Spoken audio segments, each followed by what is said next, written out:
Alright, I'm going to make a one-pan chicken thigh recipe. So I'm going to go over the ingredients. I'll have them listed below, but for right now I'm going to go over the ingredients.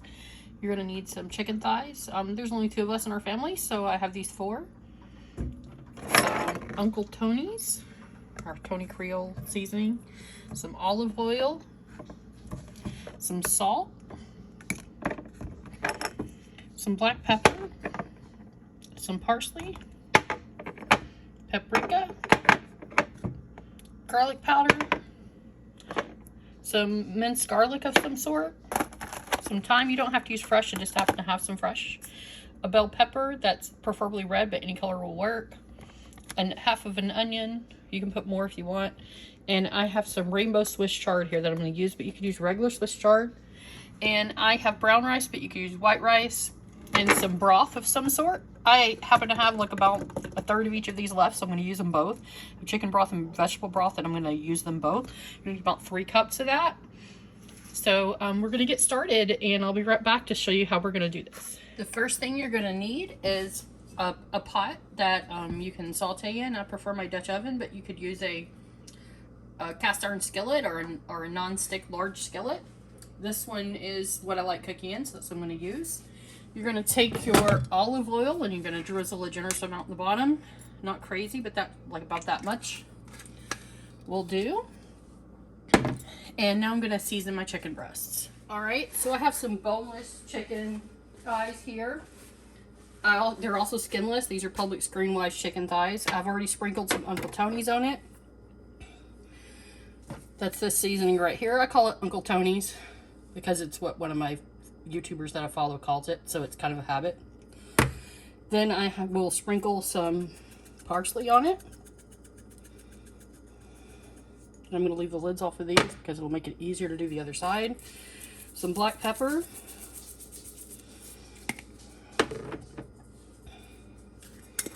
Some garlic powder.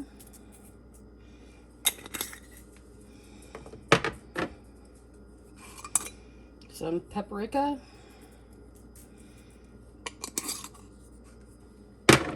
And I just happen to have fresh thyme. You don't need fresh thyme.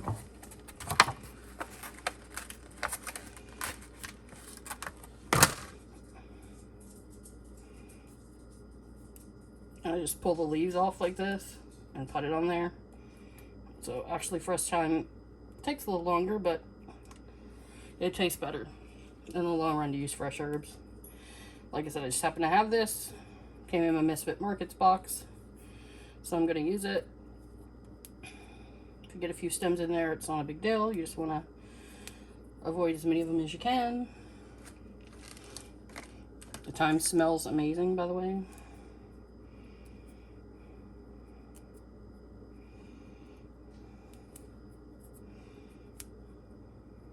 Okay, so that's enough for that side. Alright, and then I'm going to put just a smidgen of salt, not a lot. Just a smidgen of Himalayan pink sea salt on there. Now I'm going to flip these and do the exact same thing to the other side, and I'll be right back. Oh, by the way, I'm heating the oil in the skillet while I'm doing this.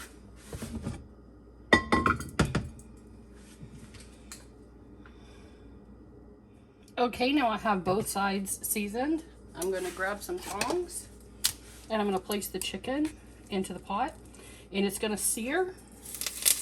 And that's what we want. We're going to just sear it on both sides. We're not going to cook the chicken all the way through. It will cook in the pot all the way through as the rice is getting done.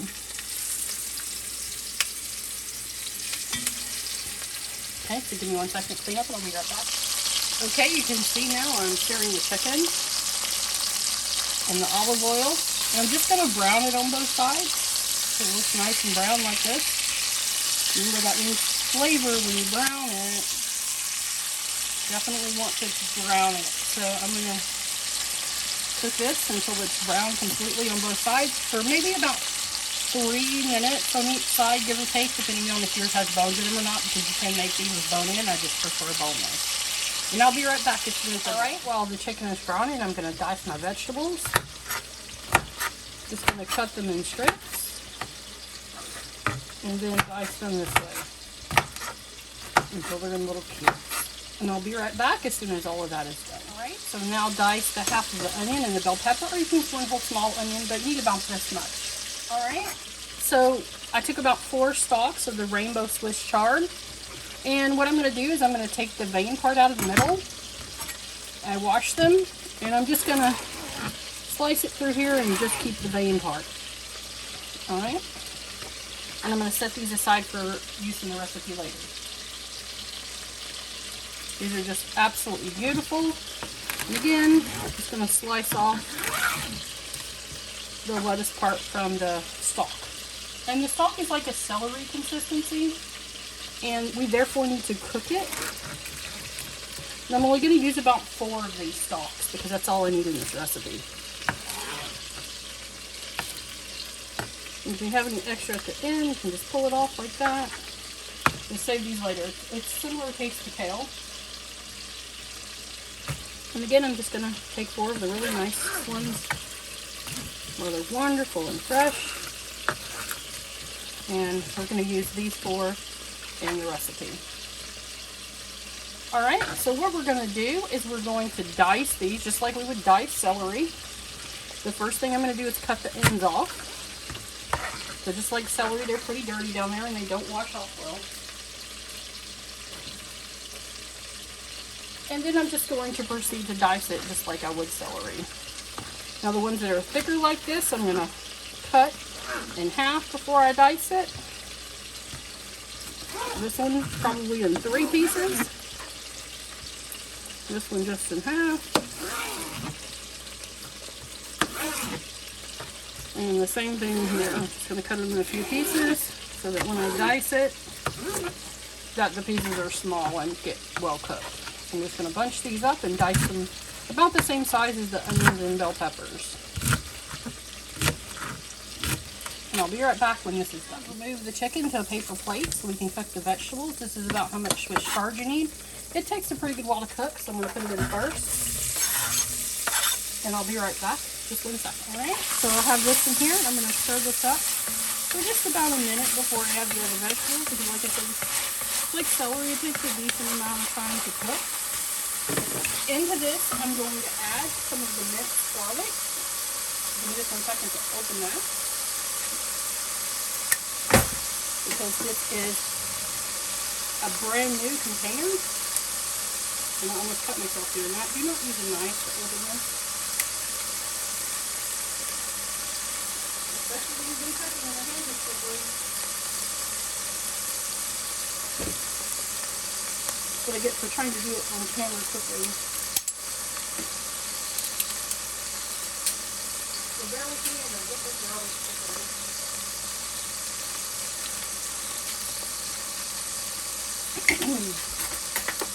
Right, so I'm just going to put about that much garlic in it.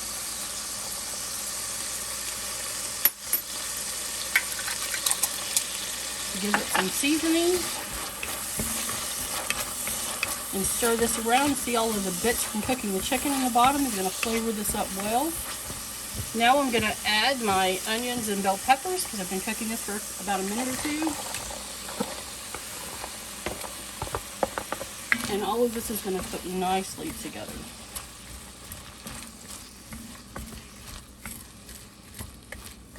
It smells amazing. Let me turn the stove back up. I had it turned down on the chicken. Quickly in a minute.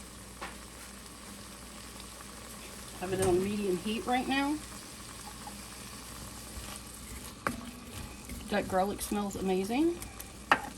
And we're just going to saute these vegetables until they're translucent. And I'll be right back after that. So while those are sauteing, I'm going to cut up the Swiss chard because unlike kale, the Swiss chard needs to cook like kind of like turnip greens. You need to saute it. You absolutely should not eat this without either blanching it or sauteing it. So I'm going to cut it into some strips. Then I'm just going to dice it up into bite-sized pieces. And cut it that way. I'm just going to bunch it up and give it a rough chop. Nothing fancy. There's no right or wrong way to do this. I just want it into bite-sized pieces. So when it's time to eat it, it'll be nice sized. If you like yours in bigger pieces, cut it in bigger pieces. So this is about how much you need. This is what I pulled off of those. I used 3 stalks of the Swiss chard. I'll be right back when the onions are done. All right, so the onions are translucent now. They're going to cook a little bit more, as you know. After I add the Swiss chard in, I'm going to cook it for about 3 minutes before I add anything else, as well as I'm going to saute the rice too. So I'm going to go ahead and put these in a handful at a time and give it a stir.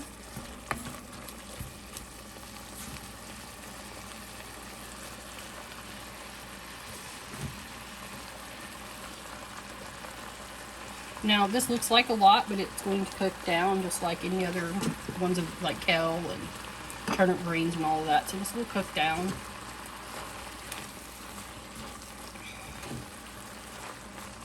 So it will not end up being as much as it looks like in this pan. And again, I'm going to saute it for about 3 minutes until it wilts down.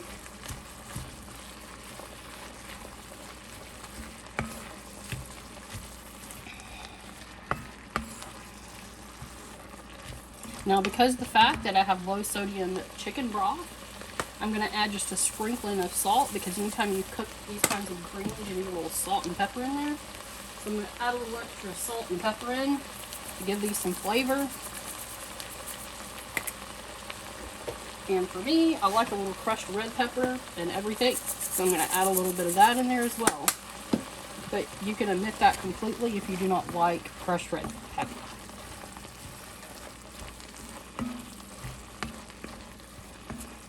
Since this only takes a couple of minutes, I'm going to show you, see how it's already reduced quite a bit in the short amount of time that I've been cooking it here. Alright, now we are going to go rinse the rice. We're going to use 2 cups of rice, and I'm going to be right back after I rinse. Alright, I've rinsed the rice. Man, I wish you could smell this. This smells amazing. So see how much the Swiss chard has cooked down? Now, I'm using brown rice, but you can use white rice. I'm going to put this right into the pan. If you aren't rinsing your rice, you're doing yourself a disservice. Make sure that you rinse your rice. It makes the rice not stick together as much, and it tastes so much better when you rinse it. Now, I'm going to saute this rice for a couple of minutes, just to give it a little golden brown color before I add the broth and the chicken back in. You can see this dish is coming together well, and how beautiful it looks. It's also a sneaky way to get your kids to eat a healthy vegetable, by sneaking it into this dish, because they'll never know. And I'll be right back after this sautés for 2 minutes. Alright, the rice is sauteed for a minute or 2. That just gives the rice extra flavor to marinate with all the spices and everything that are in there. Now I'm going to add the broth. I'm going to need 3 cups of the broth. So, I have vegetable broth and chicken broth because I had some left from doing other recipes, but you can use either vegetable or chicken entirely, or if you have some pieces left like I am, you can do that. So let me see how much of this I actually have left. That's 1.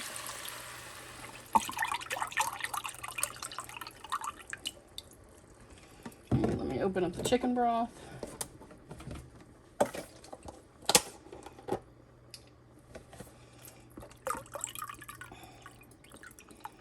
And if you're vegetarian, just use the vegetable broth. Add a diced tomato and a scoop of black beans in this, and it'll replace the chicken and it'll be lovely. So let's see if we have a 3rd cup. If not, I'll fill the rest of it up with water. Right, we're really close to having 3 cups. I mean, super close. So I'm going to add a smidgen of water to the top of that to finish off the 3 cups.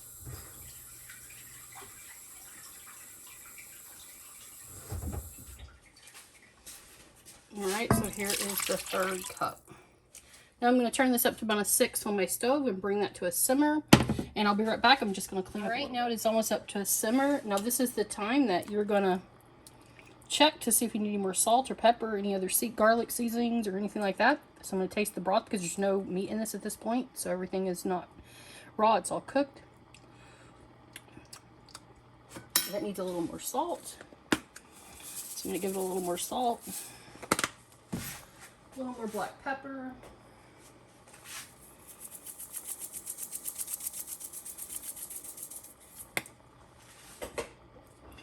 A little more garlic. I'm going to use garlic powder this time.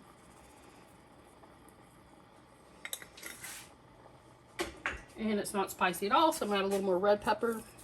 Remember, I used low sodium broth, so if you used not low sodium broth, you might not have had to add any of these extra ingredients because the flavor would have been very good. But like I said, I'm just going to kick it up just a little bit more with all of the seasonings I originally used, just because I know I'm going to be putting brown rice in there, and brown rice also will soak up an incredibly large amount of this flavor. If you're using white rice, it might be perfect. But again, you just season to your taste. I'm going to give this a stir. Like I said, I just added a little bit more of everything. Also, right now, I'm going to throw in a couple of bay leaves, just because I have them and need to use them. So I'm going to throw in a couple of bay leaves that I can fish out later, because pretty much anytime I'm cooking anything like this, I want to put bay leaves in it.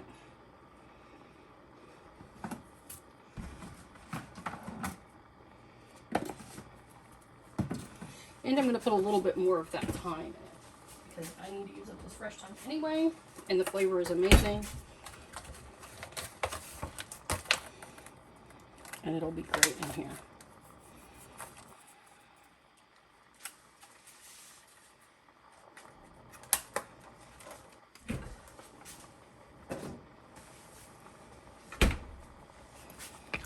Okay, I'm just going to let this come up to a boil.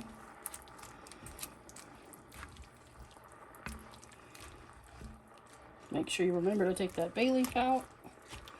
Now I'm going to take the broth again. Wow, that's really good. Much, much better. Alright, so when this comes up to a simmer, I'll be right back because I'm going to place the chicken in the top. Alright, now it's starting to simmer, so I'm going to take my tongs. I'm going to place the chicken breast on top.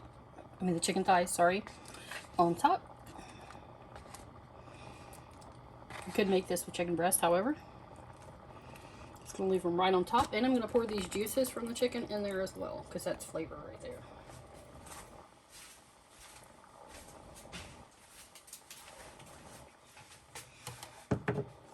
Okay, now I'm going to put my lid on, and I'm going to let this simmer for 30 minutes. And I'll be right back. Alright, now it's time for the big reveal. It's been 30 minutes, and my timer just went off. And here is what the dish looks like. It is really beautiful, and it smells amazing. I really wish that you could smell it. Give it a little fluff up here. You can see that the chicken is now fully cooked, and the rice is done, and I'm going to let this sit for 5 minutes and cool before I serve it. I've turned the stove off. I'm just going to leave the lid on it, let it sit for 5 minutes to cool before serving, and that's our dish for the day. I hope you enjoyed it.